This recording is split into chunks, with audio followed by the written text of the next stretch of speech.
Hi friends, मी Pooja's creation चॅनलवर तुमच्या सगळ्यांचं स्वागत करते। आता आपण साडीचा जो पदर असतो त्याच्यापासून ओढणी कशी तयार करायची हे बघणार आहोत। 1.25 मीटर मी साडीचं कापड घेतले, पदराकडचा भाग, आणि त्याला बरोबर मध्ये कट केलाय। आणि कट करून झाल्यानंतर हे दोन्ही भाग एकमेकांना जोडायचे आहेत।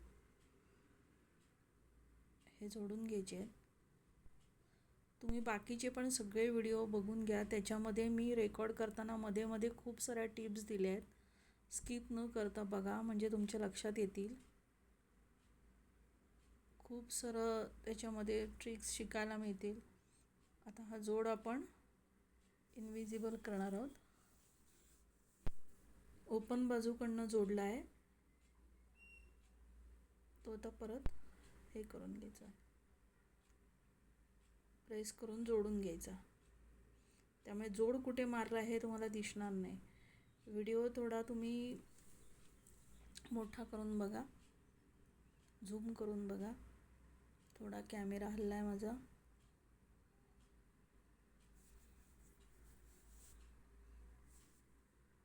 साडीपासून खूप सुंदर ड्रेस शिवता येतात। त्याच्यामध्ये तुम्हाला ओढणी पण तयार होते, कुर्ती होते, प्लस सिगारा पॅन्ट होते। सगळं स्टेप बाय स्टेप 3 व्हिडिओमध्ये मी दाखवलं आहे।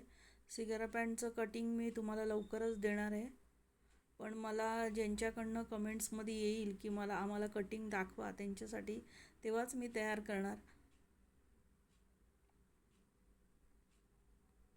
आता हे आपल्याला बाकी साईडनी आपल्याला टीप मारून घ्यायची आहे। म्हणजे साडीचा जो पूर्ण पन्ना असतो त्याचा आपण अर्धा पन्ना केलेला आहे। जोड सेंटरला येतो मध्ये, त्यामुळे एवढा काही दिसत नाही तो। आणि ह्या बाकीच्या साईडने आपण टीप मारून घेणार आहोत। खूप सुंदर। ज्या वेळेला आपण पदर वापरणार नसतो फ्रंट बाजूला कुर्तीला, त्यावेळेला तुम्ही पदराकडचं हे दोन्ही साईड आपल्याला मिळतात ओढणीला।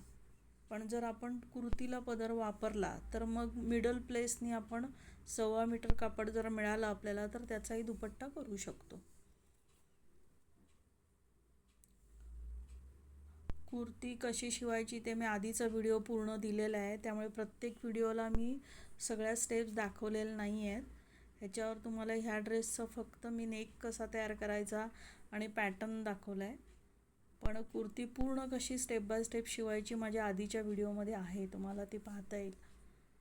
आणि मध्ये मध्ये खूप साऱ्या टिप दिल्या आहेत, त्यामुळे व्हिडिओ स्किप न करता नक्की बघा। पॅटर्न दिले छान। काही क्वेरी असतील तर सांगा। लाईक, शेअर, सबस्क्राईब करा, इतर मैत्रिणींनाही द्या। तुम्हाला बाहेरून पेपर कटिंग घेण्याची गरजच नाही आहे। ब्लाऊज माझ्या पद्धतीने तुम्ही पेपर कटिंग करून बघितलात तर कुठेही शोल्डरलाही प्रॉब्लेम येणार नाही, मुंड्यातही प्रॉब्लेम येणार नाही, आणि शिवणही फिनिशिंगमध्ये तुम्हाला मिळेल। हे कोणी एवढं प्रॉपर फ्रीमध्ये नाही शिकवत। सगळ्याच व्हिडिओमध्ये तुम्हाला दाखवत असतील, पण ते काही पॉईंट्स ठेवूनच दाखवतात असा मी बाकीचे व्हिडिओ बघितलेत, मी कोणाच्या व्हिडिओला नावं ठेवत नाही आहे, पण सगळे पॉईंट कोणी नाही सांगत। मी कुठलाही पॉईंट असा ठेवला नाही आहे की जो तुम्हाला सांगितला नाही आहे। आणि फिनिशिंग एवढी आपण देतो त्यामुळे शिलाई जास्त मिळते। इनविजिबल शिवणं ह्याच्यातनं शिलाई जास्त मिळते। मी ज्या स्टेप्स दिल्या आहेत त्याप्रमाणे ब्लाऊज ड्रेस शिवून बघा। माझे आधीचे व्हिडिओ बघा। साडीचे ड्रेसचं आता इतक्या फॅशन आहेत, जो 8-10 ड्रेस आलेत साड्यांचे शिवायला। खूप सारे आत्ता हे चाललेत, जुन्या साड्या आपल्याला वापरून त्याचा परत नव्याने यूज करता येतो। नाही तर 18-18, 20-20 वर्ष आपण साडी कपाटातनं बाहेरच काढत नाही। तुम्ही या पद्धतीने ड्रेस शिवून बघा। सिगार पॅन्टची आत्ता फॅशन आहे। फक्त साडीचा ड्रेस शिवताना 5 मीटर आपल्याला अस्तर लागतं। मी हातापासून अस्तर वापरते। Pant, cigar pant, top